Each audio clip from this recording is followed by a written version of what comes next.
అనంతపురం అర్బన్లో తెలుగుదేశం మాజీ మంత్రి పరిటాల రవి తనయుడు పరిటాల శ్రీరామ్ మీడియాతో మాట్లాడారు.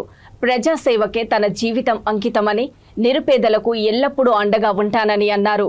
కులం కాదు, మానవ సేవ ముఖ్యమని మీడియాకు తెలిపారు.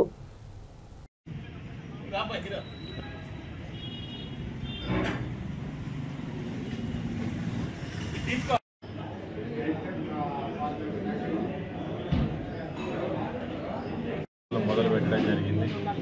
అందులో మమ్మల్ని భాగస్వాములు చేసుకున్నందుకు మా రజక సోదరులందరికీ కూడా ధన్యవాదాలు తెలియజేసుకుంటున్నాము. ఈరోజు పరిటాల కుటుంబం రజకుల అభివృద్ధి కోసం గతంలో నుంచి కూడా ఒక మంచి అవినాభావ సంబంధాలతో మేము ముందుకెళ్లిన కుటుంబం ఇది.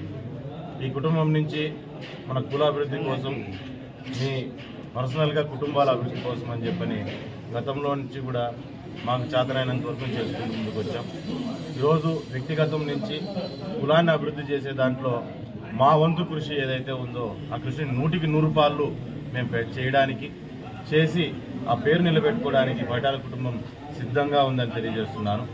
ఇప్పుడు రాబోయే కాలంలో ఈ రాక్షస ప్రభుత్వాన్ని పారదోలడానికి రజక సోదరులంతా కూడా ఈ రాష్ట్రంలో ఉన్నవాళ్ళు, ఈ జిల్లాలో ఉన్నవాళ్ళు, నియోజకవర్గాల్లో ఉన్న వాళ్ళంతా కూడా మొత్తం అందరూ కూడా బయటకు వచ్చి చైతన్యవంతంగా పోరాటం చేయడానికి సిద్ధంగా ఉన్న విషయాన్ని కూడా చూస్తుంటే మాకందరికీ కూడా గొప్ప ఇన్స్పిరేషన్ లానే ముందుకెళ్తుంది. ఖచ్చితంగా మీరందరూ మనమంతా కలవాలి, కలిసి పోరాటం చేస్తేనే ఈ రాక్షస ప్రభుత్వాన్ని మనం గద్దె దింపగలుగుతామనే విషయాన్ని కూడా మనం అందరూ గుర్తు చేసుకోవాలి. ఇదే రకంగా రేపు పొద్దున తెలుగుదేశం పార్టీ రాబోతోంది. రాష్ట్రంలో చంద్రబాబు నాయుడు గారు గవర్నమెంట్ ఫామ్ చేయబోతున్నారు.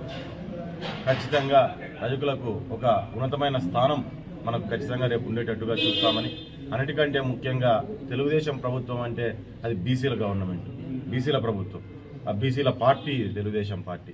సో కాబట్టి మన ప్రభుత్వం వస్తుంది కాబట్టి మన ప్రభుత్వంలో మనకంతా మంచి జరిగేటట్టుగా మనం పోరాడుకోవచ్చు అని చెప్పి బీసీ సోదరులందరికీ కూడా తెలియజేయడం.